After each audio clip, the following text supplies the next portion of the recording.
اعوذ باللہ من الشیطان الرجیم بسم اللہ الرحمن الرحیم اللہم صلی وسلم بارک علی سیدنا محمد النبی المی وعلی آلہ واصحابہ بارک وسلم صلاۃ و سلام علیک یا سیدی یا رسول اللہ یا حبیب اللہ۔ آج کی اس نشست میں اسلام کے قانون وراثت پر قرآن شریف کے جو احکامات ہیں اس پر بات ہوگی، بڑی مختصر سی۔ پہلی بات یہ ذہن میں رکھ لی ہے کہ اللہ تبارک و تعالیٰ نے حضور اکرم صلی اللہ علیہ وسلم کو اتھارٹی بنایا ہے، آپ کو اللہ نے مقنن فرمایا ہے، آپ کو اختیارات دیے گئے ہیں۔ اللہ تبارک و تعالیٰ جو کچھ بھی دیتا ہے وہ آپ کو آپ جانے، اللہ جانے، لیکن یہاں انسانوں کے لیے اللہ نے ارشاد فرمایا بسم اللہ الرحمن الرحیم وما آتاکم الرسول فخذوہ وما نہاکم عنہ فانتہوا۔ وما آتاکم الرسول، اور جو کچھ اللہ کے رسول تم کو دیں وہ تم لے لو، فخذوہ یعنی وہ تم لے لو، وما نہاکم، اور جس سے تم کو منع کریں، فانتہوا تو تم اس سے باز آ جاؤ۔ اب یہ ایک مسئلہ ایسا ہے وراثت کا، ایام جاہلیت میں حضور صلی اللہ علیہ وسلم کی تشریف آوری سے قبل اہل عرب کیا پوری دنیا میں عورت کے کوئی حقوق نہیں تھے، آج بھی نہیں ہے، آج بھی نہیں ہیں، اگرچہ کہ حقوق آ گئے ہیں لیکن عمل درآمد نہیں ہے۔ غیر مسلم اہل یورپ وہ تو ہیں ہی غیر مسلم نا، انہوں نے عورت کو بازار کی اور اپنے کاروبار کی زینت بنایا ہوا ہے۔ عورت کا ادب و احترام جو حیثیت ماں کے، بیٹی کے، بہن یا بیوی کے، وہ تو اسلام نے دیا ہے۔ خیر یہ دوسرا موضوع ہے، لیکن عورت جو مظلومیت کا شکار تھی اور اسے وراثت میں کوئی حصہ نہیں مل رہا تھا اور اس کے پاس کچھ بھی نہیں ہوتا تھا، تو اللہ تبارک و تعالیٰ نے یہ سورہ نساء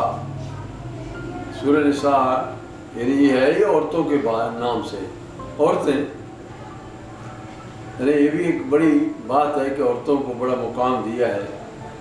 اللہ کرے کہ عورتیں اس مقام کو سمجھیں، کیونکہ آج کل عورتیں جو ماڈل بنی پھرتی ہیں اور اپنی عصمت بیچ رہی ہیں، اپنا اللہ نے ان کو جو حسن یا شکل و صورت اچھی دی ہے تو اس کو بیچتی پھرتی ہیں، اور وہ کیا بیچتی پھرتی ہیں؟ ان کے باپ اور ان کے بھائی یا شوہر وہ ان کو بازار کا مال سمجھتے ہوئے پیسے کما رہے ہیں۔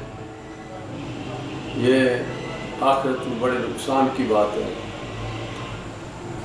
یہ 13واں رکوع ہے چوتھے سپارے کا۔ بسم اللہ الرحمن الرحیم یوصیکم اللہ فی اولادکم، اللہ تمہیں حکم دیتا ہے تمہاری اولاد کے بارے میں، کیا؟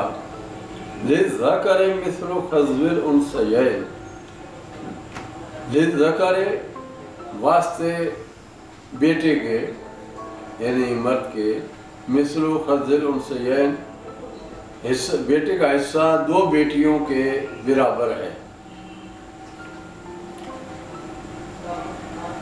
فَإِن كُنَّ نِسَاءً فَوْقَ اثْنَتَيْنِ، پس اگر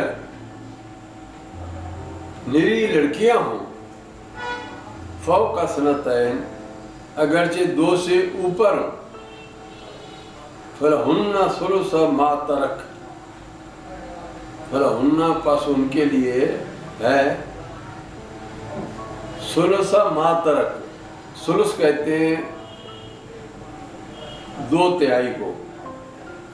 ان کو ترکہ کی 2/3 ہے.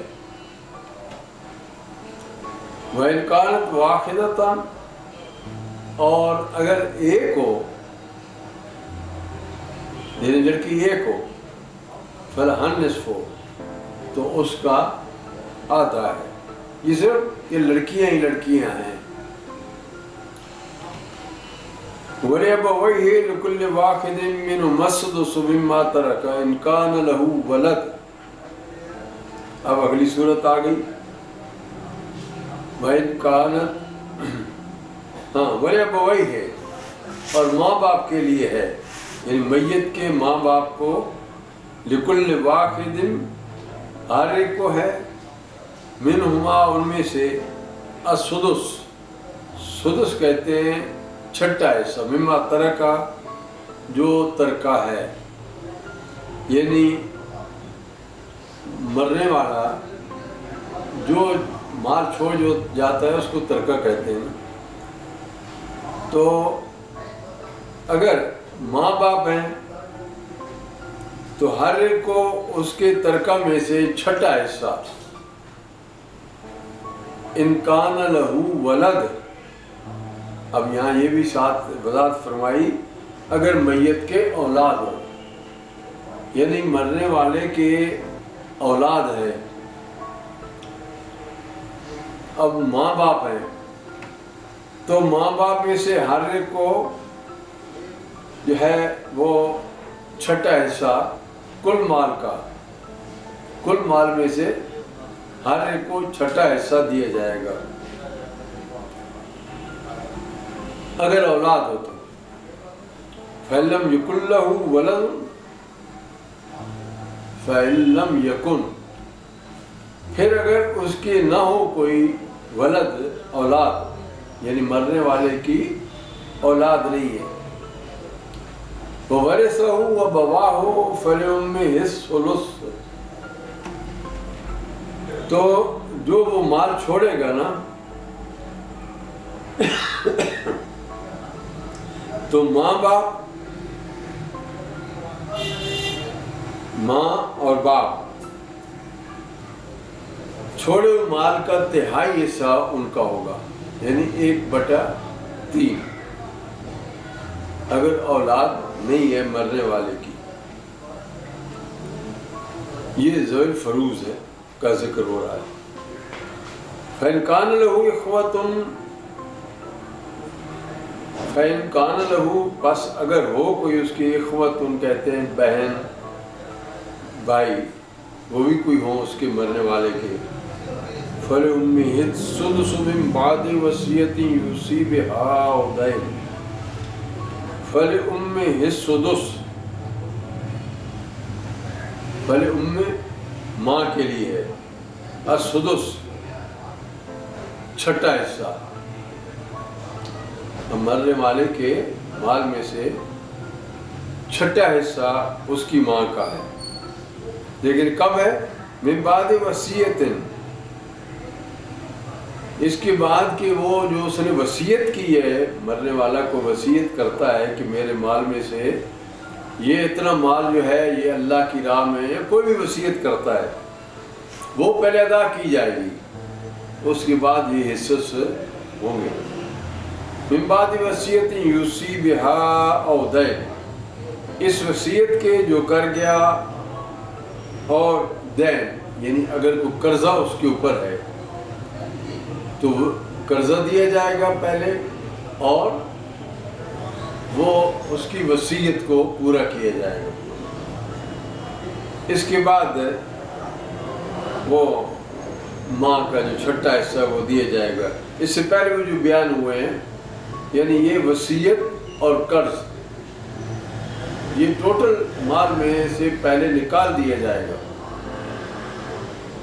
اس کے بعد حصص تقسیم ہوں گے کیونکہ یہ لازمی چیز ہے.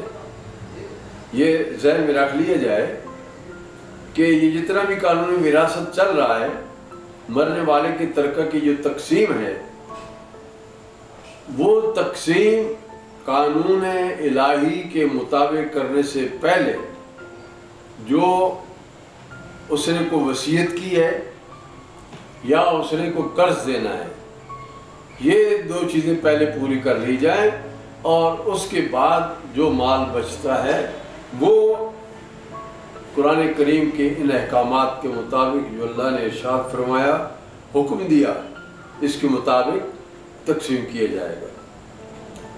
فرمایا آباؤکم و ابناؤکم، اللہ ارشاد فرماتا ہے کہ تمہارے باپ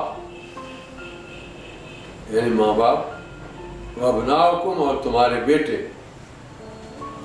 لا تدرون ایہم اقرب لکم نفعا، لا تدرون، تم نہیں جانتے، تمہیں کوئی غیب کا علم نہیں ہے، تم کچھ نہیں جانتے، ایہم، کہ کون ان میں سے ہے، اقرب، اقرب کہتے ہیں زیادہ، تمہارا قریبی یعنی تمہارا ہمدرد یا تمہارے کام آنے والا، نفعا، نفع دینے والا۔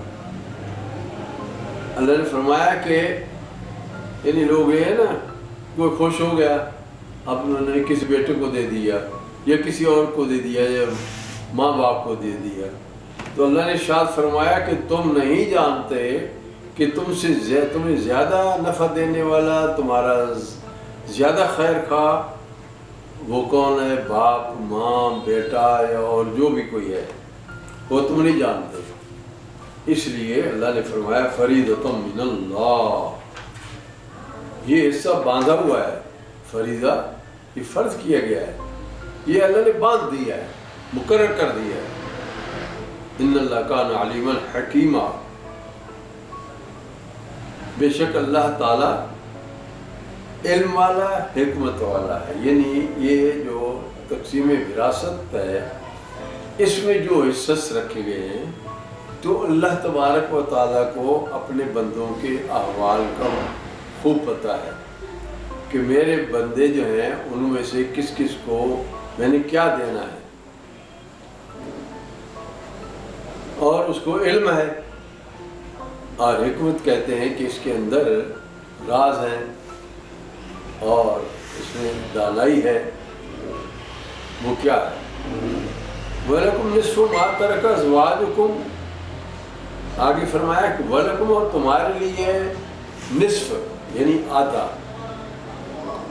کس میں سے؟ مَا تَرَكَ أَزْوَاجُكُمْ، جو تمہاری بیویاں چھوڑ جائیں، یعنی کسی کی بیوی فوت ہو گئی تو اس نے جو مال چھوڑا ہے اس کے بارے میں وہ کیا ہے، إِن لَمْ يَكُنْ لَهُنَّ وَلَدٌ، اگر ان کا إِن لَمْ يَكُنْ، کہ نہ ہو ہنہ ان کی ولد اولاد، یعنی اگر ان کی اولاد نہیں ہے تو اس میں سے تمہارے لیے تمہاری بیویوں کے مال میں سے کتنا ہے؟ نصف ہے، وَلَكُمْ نصف، آدھا ہے، یعنی کسی کی بیوی فوت ہو گئی اور اولاد کوئی نہیں اس کی عورت کی، تو اب اس کے مال میں سے آدھا جو ہے اس کے شوہر کو ملے گا۔ فَإِنْ كَانَ لَهُ وَلَدٌ،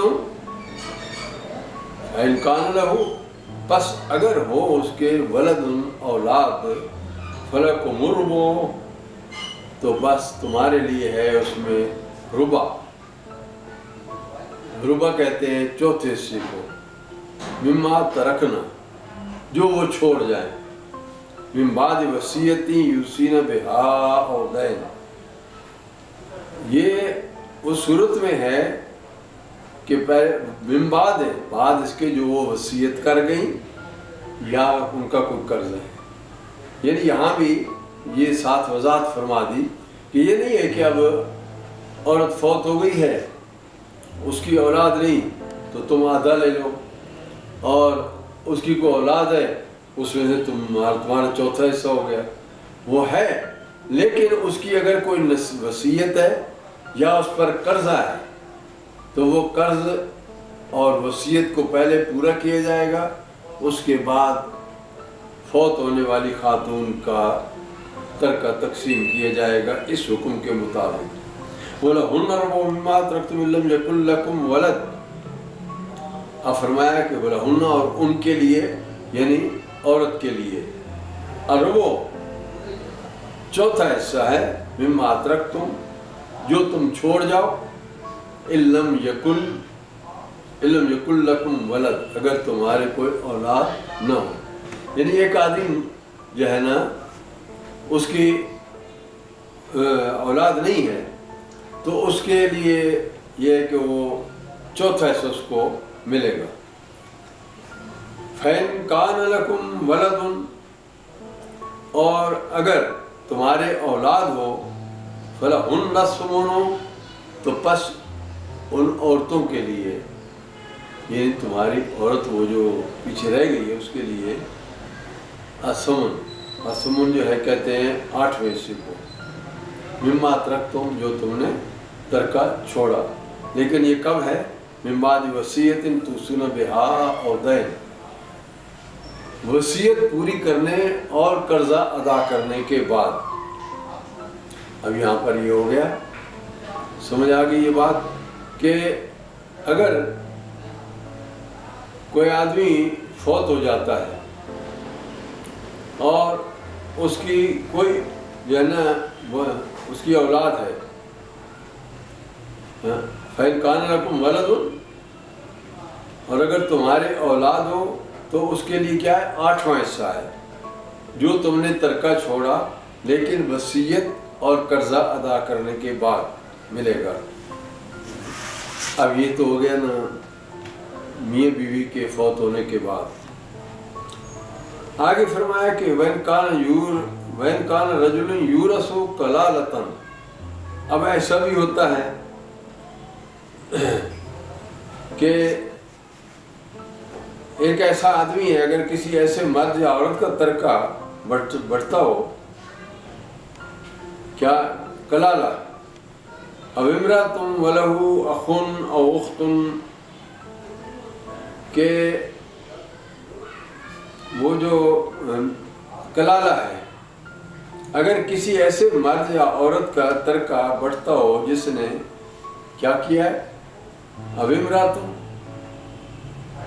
ماں باپ اولاد کچھ نہ چھوڑے ہوں، یعنی ماں باپ بھی نہیں ہے اولاد بھی نہیں ہے، تو اس کے لیے کیا ہے کہ وہ کلالہ ہے اور کوئی اس کی بہن بھی نہیں ہے۔ فَلِكُلِّ وَاحِدٍ مِّنْهُمَا السُّدُسُ، تو ہر ایک ان میں سے ہر ایک کو چھٹا حصہ ملے گا۔ فَإِن كَانُوا أَكْثَرَ مِنْ ذَلِكَ، پس اگر وہ اس سے زیادہ ہوں تو فَهُمْ شُرَكَاءُ فِي الثُّلُثِ، تو وہ تیسرے حصے میں تہائی میں شریک ہوں گے سارے، ایک تیسرا حصہ جو ہے وہ سب میں تقسیم ہو جائے گا۔ من بعد وصیت، وصیت ادا کرنے کے بعد اور قرضہ ادا کرنے کے بعد، غیر مدار، لیکن اس معاملے میں کسی کو نقصان نہ پہنچایا جائے۔ وَهِيَ وَصِيَّةٌ مِّنَ اللَّهِ، اور یہ اللہ کی طرف سے تم کو حکم دیا گیا ہے، اللہ کا ارشاد ہے۔ وَاللَّهُ عَلِيمٌ حَلِيمٌ، اور اللہ علم والا اور حلم والا ہے۔ علم والا کہتے ہیں برداشت، یعنی تمہاری غلطیوں کو وہ نظر انداز فرماتا ہے، اس میں تمہارے ساتھ نرمی فرماتا ہے۔ اور آگے فرمایا کہ یہ اللہ کے حدود ہیں اور ان کا خیال رکھا جائے۔ یہ قانون وراثت جو ہے بڑا وسیع ہے، تو جب کسی کو کوئی مسئلہ درپیش آ جائے تو کسی عالم سے اس بارے میں مزید وضاحت بھی کرا سکتے ہیں، اور قرآن کریم اور احادیث کا مطالعہ کیا جائے تاکہ آپ لوگوں کو یہ معلوم ہو کہ اللہ کی کتاب کے اندر ہمارے لیے کس قدر یہ سرمایہ ہے، احکامات موجود ہیں۔ وآخر دعوانا ان الحمد للہ رب العالمین۔